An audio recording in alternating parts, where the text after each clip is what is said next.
Hey everybody, this is the first time that I'm actually doing a YouTube video in a minute. So I think I'm gonna start making some YouTube videos on my page here, and I'm gonna be talking mainly about the word.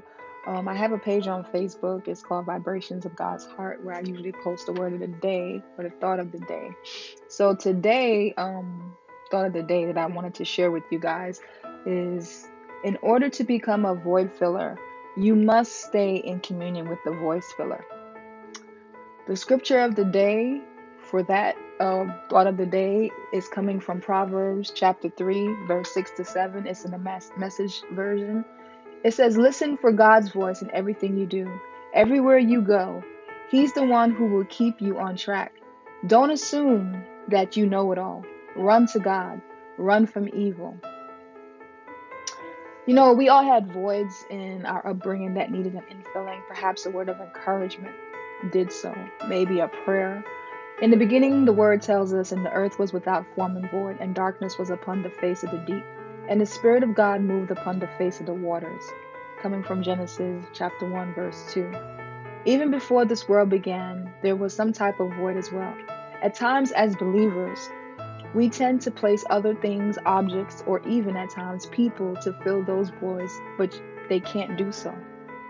You see, in order for a void filler to be used in this earth, one must be filled and in communion with the voice filler.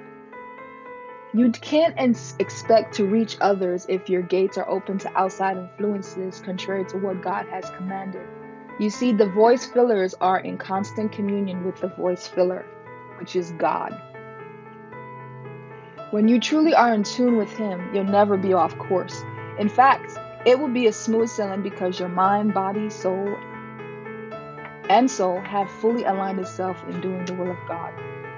One must be careful through when accepting these counterfeit void fillers like gold. Just because it shines on the outside, it can lose its luster, and eventually what's within is nothing but poison to our very souls.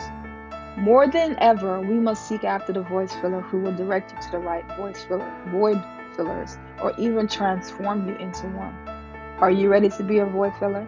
Are you prepared to go through the fiery furnace? Are you listening to the voice filler? It's at this very moment you truly find fulfillment in knowing who you have become, a void filler, because you have fully surrendered to the voice filler. But may the Lord bless the reading of the word. I hope that brought some encouragement to you guys. Just know that the earth was formed without void. And back in the day, back in those times, we didn't have anything. There was no expanse of the universe. There was nothing there. Everything was just darkness, complete darkness.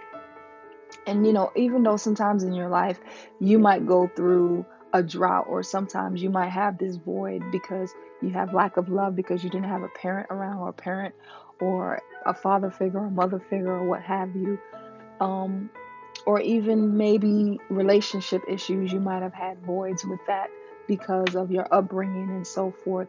Don't allow those circumstances to keep holding you back from being a void filler.